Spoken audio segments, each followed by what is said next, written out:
Muy buenos días, chicos.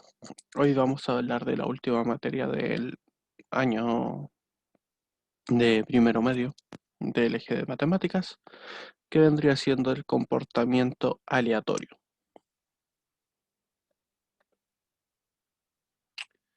Pero antes de hablar del comportamiento aleatorio, tenemos que fijar algunas definiciones, como por ejemplo, ¿qué es un experimento aleatorio? Un experimento aleatorio es una prueba que consiste en repetir un fenómeno aleatorio, pero el objetivo es de analizarlo y extraer conclusiones sobre su comportamiento. ¿Qué significa aleatorio? Que uno no puede predecir qué es lo que va a ocurrir. Tiene opciones para que salgan, pero no se pueden controlar para que ocurran. De la próxima definición de experimento aleatorio, así como la definición de fenómeno aleatorio, dedujimos que se trata de un estudio de situaciones denominadas por las leyes del azar. Ejemplos de esto serían lanzar una moneda, que es un experimento aleatorio ya que no sabemos si cae en cara o cruz, o calentar el agua. Calentar agua a altas temperaturas es un experimento determinista ya que sabemos con seguridad que el agua va a hervir, pero no sabemos a qué temperatura. De aquí surge una nueva definición que sería la frecuencia relativa. La frecuencia relativa es una medida estadística que se calcula como el cociente de la frecuencia absoluta de algún valor de la población o muestra, que sería FI. Entre el total de valores que componen la población y la muestra. Esto es muy parecido al teorema de Laplace que vimos la semana pasada, que eran los casos favorables divididos por casos totales. Solo que aquí en vez de ser los casos favorables, es la cantidad de valores que corresponden a una población o muestra. ¿Ya? Para calcular la frecuencia relativa antes es necesario calcular la frecuencia absoluta. Sin ella no podríamos obtener la frecuencia relativa. La frecuencia absoluta es contar la cantidad de cosas que hay. La frecuencia relativa se presenta con las letras HI y su fórmula de cálculo es la siguiente, que es la que tenemos ahí, que sería HI, que sería la frecuencia relativa de de la observación iésima, sería igual a la frecuencia absoluta de la observación iésima dividido por el total de datos. De la forma de calcular la frecuencia relativa se desprenden dos conclusiones. La primera es que la frecuencia relativa va a estar acotada entre 0 y 1, debido a que los valores de la muestra nunca van a ser mayor al tamaño de la muestra. O sea, los datos con los que vamos a trabajar nunca van a ser mayores al total del dato, ¿ya? O los datos del cálculo que vamos a buscar. Ya, por ejemplo, si tuviésemos lanzamiento de dos dados, ya la posibilidad de que salgan números pares es tanto por ciento, ¿cierto? Corresponde a tal cantidad, o sea, a una cantidad total de lanzamiento que sean números pares, ¿ya? Entonces, esta cantidad de números pares que saldrían en el lanzamiento de dos dados nunca van a ser mayores al total de posibilidades que existen, ya porque están los lanzamientos que sean números par, los que sean números impar y muchas otras mezclas más, ya, pero por eso nunca van a ser mayores que el total de posibilidades que estamos trabajando. Y la segunda es que la suma de todas las frecuencias relativas va a ser 1, si se miden tanto por 1 o por 100 si se mide en porcentaje, ¿ya? Esto es, como les digo, esto es muy similar a lo que vimos la semana pasada, solo que aquí solo que la semana pasada estábamos hablando de probabilidades y esta semana estamos hablando de experimentos aleatorios o paseos aleatorios. Por eso, Cuando entró el Elías les dije, la clase de hoy día va a ser muy cortita porque es simplemente repetir lo de la semana pasada, solo que llevado a otro contexto. Ahí tienen dos definiciones que aparecen en su libro, que dice, cuando realizas varias veces un experimento aleatorio, la frecuencia relativa de un evento se define como la cantidad de resultados a favor del evento elegido. ¿Ya? De ahí surge que la fórmula sea similar al teorema de Laplace, de casos favorables dividido por casos totales. Y la frecuencia relativa de un evento también es conocida como la probabilidad empírica. Este permite aproximar la probabilidad teórica de cierto evento en situaciones que no se conocen con exactitud. Ya esto ya es otra cosa a trabajar. Entonces, vamos a ver qué es lo que nos muestra la tabla anterior, que es un ejercicio también sacado directamente de su libro de clases, en el que tenemos que llenar los cuadritos y después responder preguntas. ¿Qué nos dice? Para un estudio se realizó una encuesta a 54 mujeres. Ya tenemos nuestro total de datos, que serían los 54 mujeres.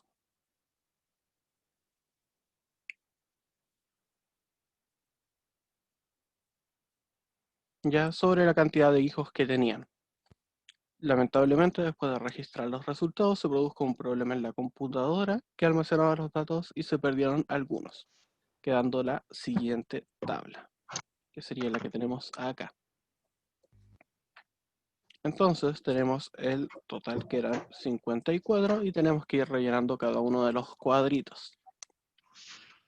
Si sabemos que la frecuencia absoluta era la cantidad de datos que se nos van repitiendo, y la frecuencia relativa era la frecuencia absoluta dividido por el total de datos, simplemente tendríamos que llenar esta casilla y esta casilla sin ningún problema. La primera sería 9 dividido por 54, y la otra sería 18 dividido por 54.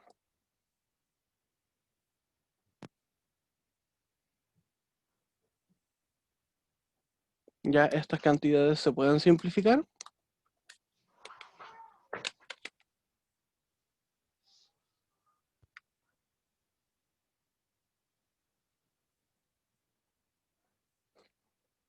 Y si se pueden simplificar, ¿cuál sería el resultado al que llegarían?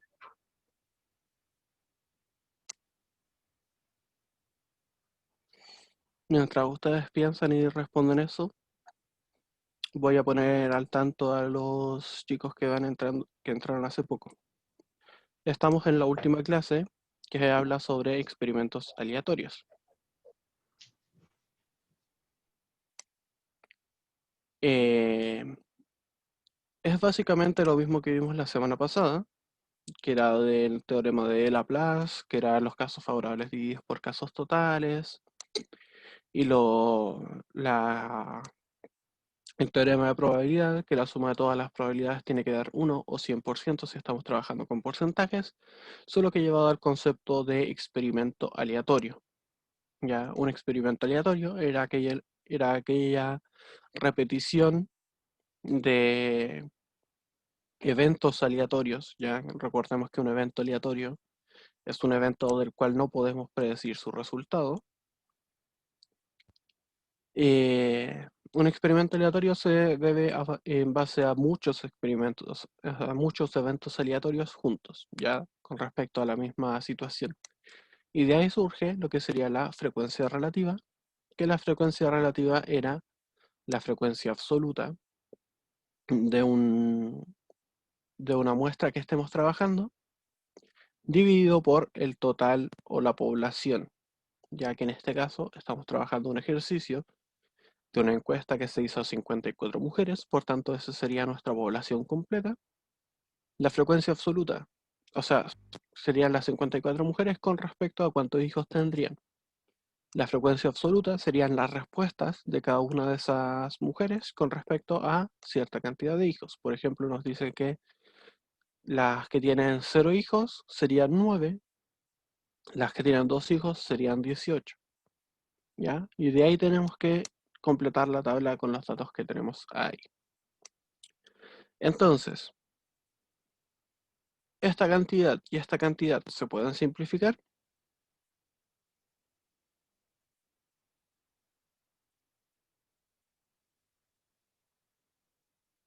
¿En cuánto quedarían?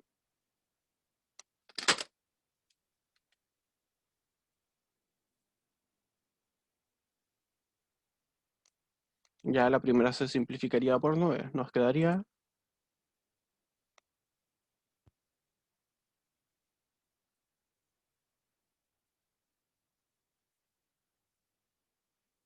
9 dividido por 9 nos daría 1. 54 dividido por 9 nos daría 6. La segunda se puede simplificar.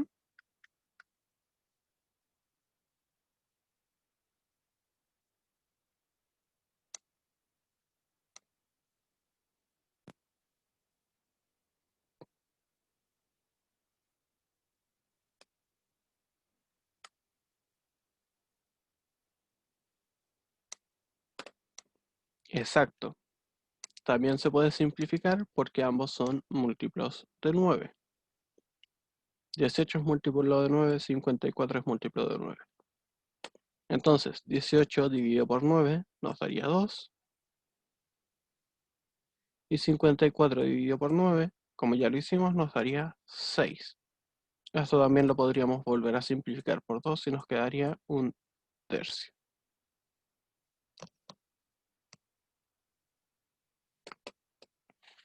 Entonces ahora ya tenemos estas dos cantidades, por tanto podríamos llegar al resultado que tendría que ir aquí.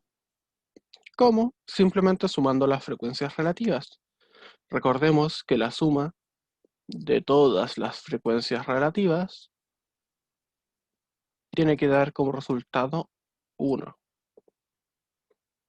Entonces nos quedaría un sexto más un noveno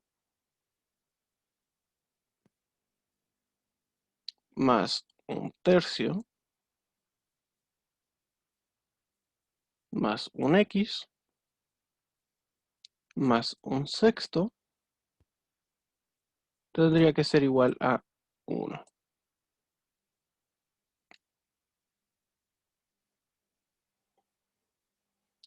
Espérenme un...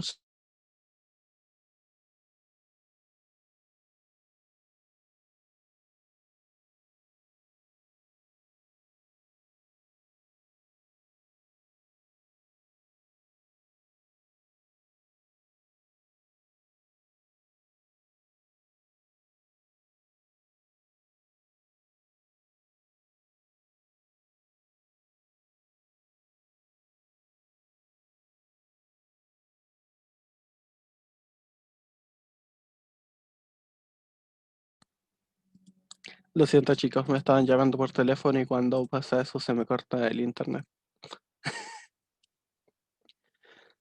Entonces, habíamos llegado a la conclusión que esto después de simplificarlo todo era un sexto y esto después de simplificarlo todo era un tercio. Ya estábamos calculando el valor que nos va aquí, que sería la suma de todas las frecuencias relativas, que tendría que ser igual a 1. Entonces teníamos un sexto más un noveno más un tercio más un x más un sexto tendría que ser igual a 1. Entonces, ¿cómo haríamos ese cálculo?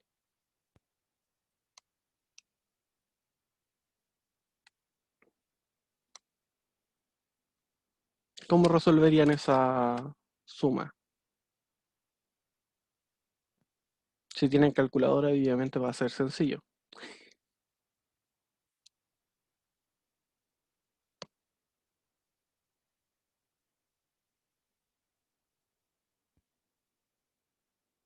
Pero para aquellos que no tienen calculadora, ¿cómo lo harían?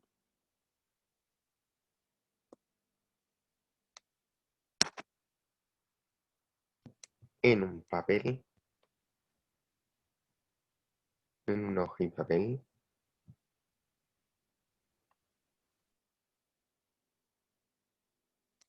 Ya con el mínimo común múltiplo, obviamente el papel es necesario, aunque mentalmente también se puede, como dice Elías.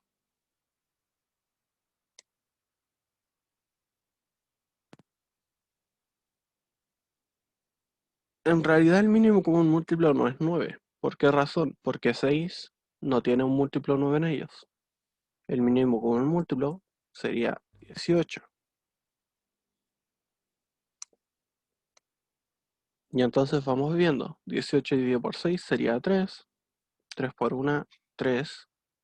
Más 18 dividido por 9 sería 2. 2 por 1, 2.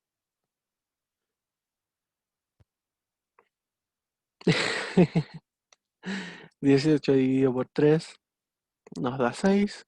6 por 1, 6. Aquí nos quedaría 18x directamente. O de hecho el x lo podríamos dejar fuera de la suma.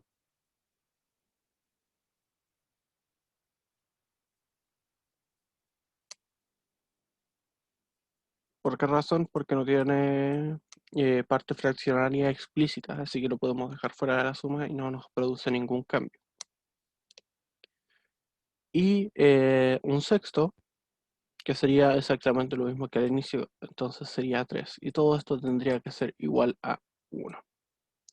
Entonces nos quedaría 6 más 2 son 8, más 3 son 11, más otros 3 serían 14. Entonces nos quedarían 14 18 avos más x igual a 1. Entonces para despejar x, el 14 18 avos pasa restando al otro lado de la igualdad.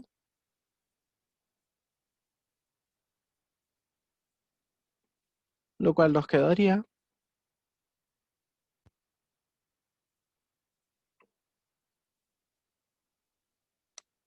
como 4 18 avos, ¿cierto?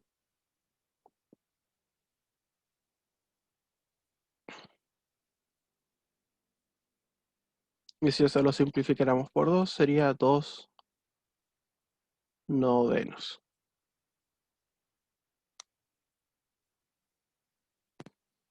Entonces la última casillita de aquí sería de 2 novenos. Y ahí ya tendríamos completada la parte de lo que sería frecuencia relativa. Ahora tendríamos que completar la que sería de frecuencia absoluta. Si sabemos que la frecuencia relativa sería la frecuencia absoluta dividido por el total de datos, simplemente tendríamos que hacer el cálculo inverso. En vez de simplificar, tendríamos que amplificar para llegar al valor original, que sería 54. Entonces, 54, o sea, 9, ¿por cuánto tendríamos que amplificarlo para que nos diera 54?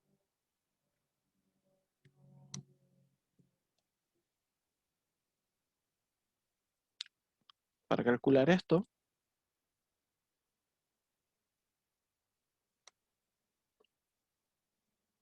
sería por 6, ¿cierto? 6 por 9 es 54, entonces 6 por 1 nos daría 6, y entonces la frecuencia absoluta de este caso serían 6.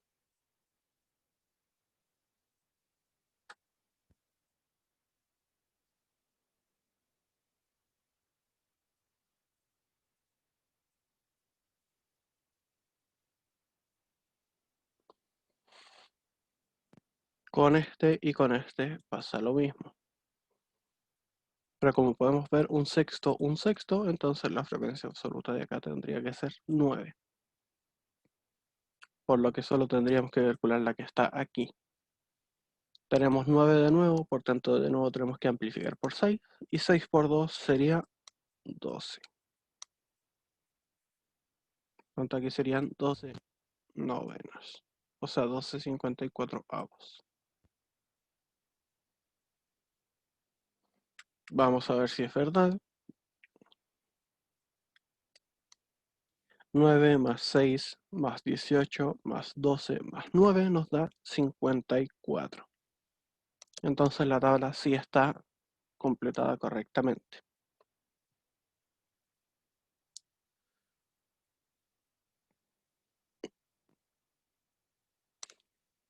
Estimada, estamos viendo lo que sería la última materia del año, que es el comportamiento aleatorio.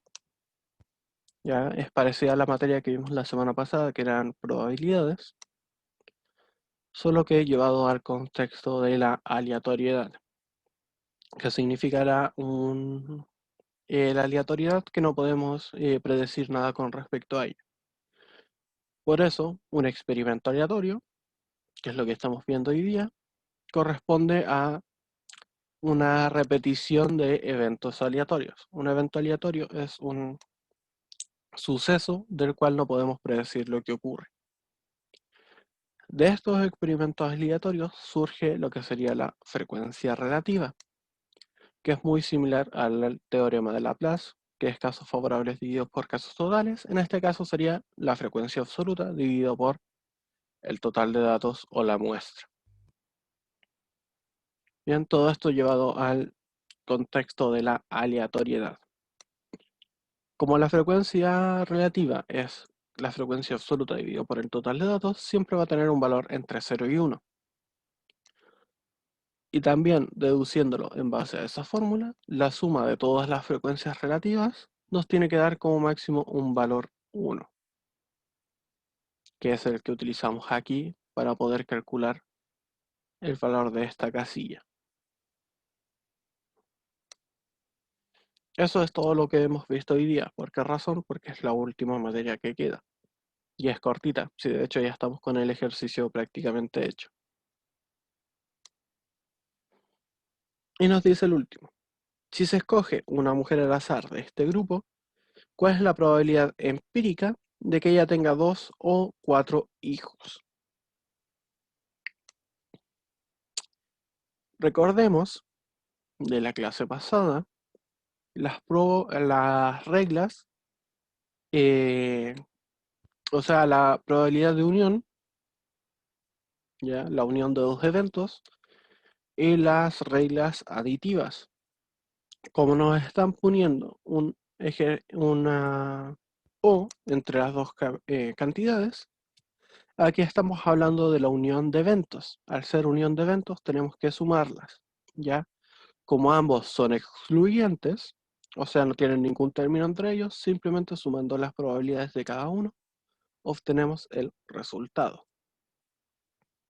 Entonces, antes de poder calcular nada, tenemos que calcular la probabilidad. Tenemos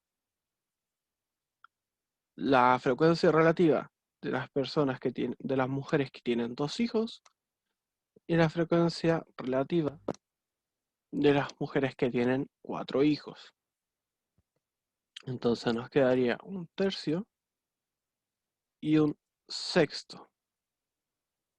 Cada uno de estos tenemos que convertirlo a probabilidad y después sumarlos para encontrar el resultado. ¿Cómo lo hacemos? Simplemente hacemos la división y multiplicamos por 100. En el primer caso, un tercio sería de un 33,3%. No, espera. Ah, no, sí, está bien.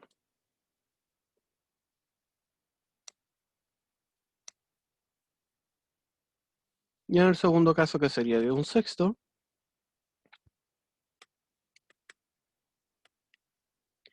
sería de 16,7%.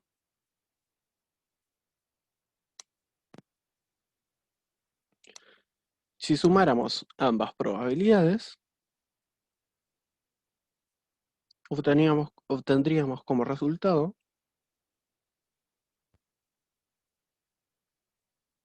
un 50%.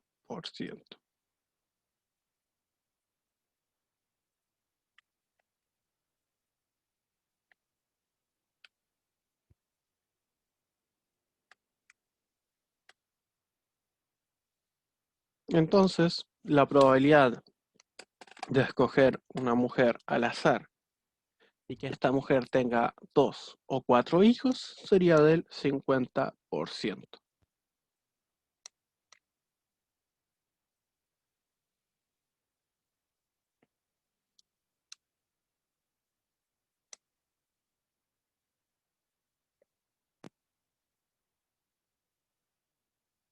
Y eso sería prácticamente toda la materia. O sea, queda una cosa que sería eso, que ya es los experimentos aleatorios llevados a la... O sea, la probabilidad de un experimento aleatorio llevado a un ejercicio físico, sin embargo, no encuentro necesidad de hacerlo hoy día. Ya porque ya vimos probabilidades, ya vimos frecuencias relativas y todo eso. Sin embargo, lo vamos a enunciar y aquellos que quieran hacerlo me envían su resultado por correo, ya. Se los voy a volver a escribir ahí en el chat. Y yo les voy diciendo si es que lo hicieron bien o no.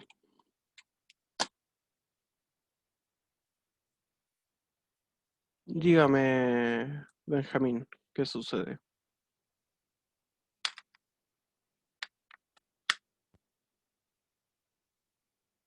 Y me salió un anuncio de que levanto la mano.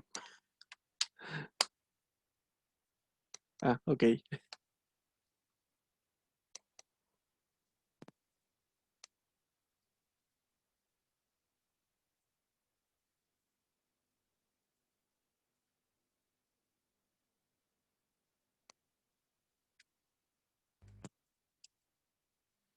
Se supone.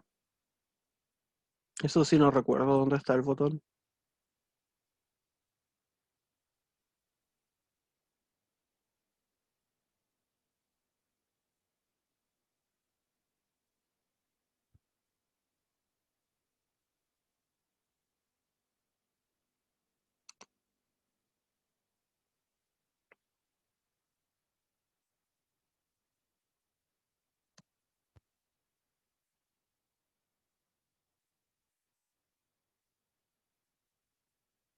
Mm, es que a lo mejor como está de admin no me aparece el botón ese. Pero eso, ya. Ahí les escribí el correo en el chat. Este ejercicio, como les digo, este queda de tarea para aquellos que quieran hacerlo, si no, no es obligación. En el que tienen que considerar una tabla de Galton, que es una tabla de Galton, lo que tenemos aquí, con 5 filas. Ya este tiene 4, 1, 2, 3, 4, por tanto faltaría otra con un clavo ahí, otro ahí, otro ahí, otro ahí y otro ahí. Y nos piden construir un diagrama de árbol. Recuerden que el diagrama de árbol era el que se veía de esta forma: inicio, 2 caminos, después, dependiendo si tenían 2 o 3 caminos, se va haciendo así y se siguen produciendo más caminitos hasta llegar al final, cada uno con cierta probabilidad, ¿ya? Si el primer camino se divide en dos, ambos tendrían un medio de probabilidad. Si los segundos también se dividen en dos, también tendrían un medio de probabilidad.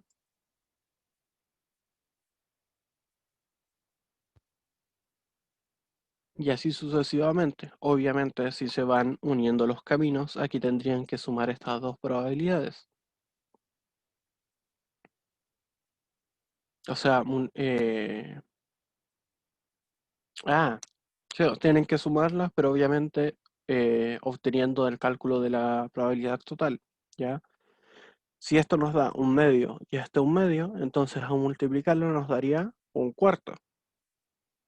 Si es un cuarto, si eso sumáramos un cuarto más un cuarto, nos quedaría que la probabilidad de aquí sería de un medio y las probabilidades de acá serían de un cuarto. y así sucesivamente hasta llegar al final. Ya acá sería un medio por un medio por un medio, por tanto sería un octavo. Un medio, un cuarto por un medio sería un octavo. Y un medio por un medio sería un cuarto. Y un cuarto más un octavo nos quedaría como 3 octavos. Por tanto, la probabilidad de que salga esta casilla sería de 3 octavos. Lo mismo acá. Y acá abajo sería de un octavo.